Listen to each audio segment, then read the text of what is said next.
வணக்கம். நான் உங்களின் மூலிகை ஆலோசகர் டாக்டர் பிருந்தா. தினம் ஒரு மூலிகை அப்படிங்கிற தலைப்பில் இன்னைக்கு நீங்கள் பார்க்கக்கூடியது என்ன அப்படின்னா, தொப்பையை குறைக்கக்கூடிய உன்னதமான உணவுகளை பற்றி தான் இன்னைக்கு இந்த காட்சிகளை நீங்கள் பார்க்க போகிறீங்க. உணவில் பச்சை காய்கறிகளை அதிக அளவு உட்கொள்ளணும்.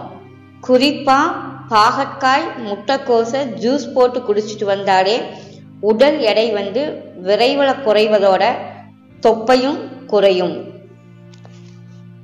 நீர் சத்துள்ள பழங்களான பேரிக்காய், தர்பூசணியை பசி எடுக்கும்போது சாப்பிட்டுட்டு வந்தீங்க அப்படின்னா உடல்ல கொழுப்புக்கள் சேராமல் இருக்கிறதோட தொப்பையையும் குறைக்குது. நார் சத்துள்ள உணவுகளை டயட்ல சேர்த்துட்டு வந்தாங்க அப்படின்னா தொப்பை சீக்கிரம் குறையும்.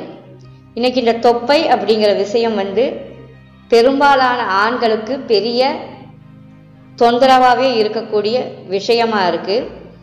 வரும்போது மிகவும் எளிய முறையில் வேகமாக வரக்கூடிய இந்த தொப்பை சீக்கிரத்தில் கரையவே செய்யாது. அது சீக்கிரம் குறையணும்னா நம்ம இப்போ சொல்லக்கூடிய முறைகளை பின்பற்றி வந்தாலே சீக்கிரம் குறைஞ்சிரும். 2 வாரத்தில் தொப்பை குறையணும் அப்படின்னா பொட்டாசியம் உள்ள உணவுகளை அதிக அளவு உணவுகளை எடுத்துக்கணும். அப்படி எடுத்துக்கும் போது தொப்பை குறையறதா இன்றைய நவீன விஞ்ஞானம் சொல்லுது. பொட்டாசிய குறைவினால் கூட ஒரு சிலருக்கு இந்த தொப்பை ஏற்படலாம் அப்படின்னு அறிவியல் ஆய்வுகள் சொல்லிட்டு இருக்கு. உணவுல உப்பை அளவோட எடுத்துக்கணும். அளவுக்கு குறைவாகவும் எடுக்கக்கூடாது, அளவுக்கு அதிகமாகவும் எடுக்கக்கூடாது. குறிப்பாக பாறை உப்பு, இந்து உப்பு இதைய நம்ம சமையலில் அதிக அளவு பயன்படுத்திட்டு வந்தோம் அப்படின்னம்னா தொப்பை குறையறதுக்கு நிறைய வாய்ப்புகள் இருக்கு. பீன்ஸில்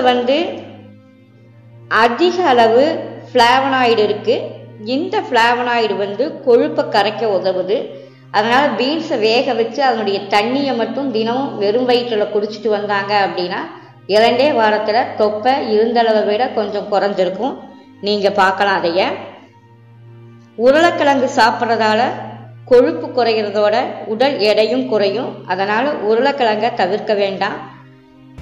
அடிக்கடி உணவுகளை எடுத்துக்கிறது மூலம் தொப்பை குறைவதற்கான வாய்ப்பு அதிகம் இருக்குது. நன்றி.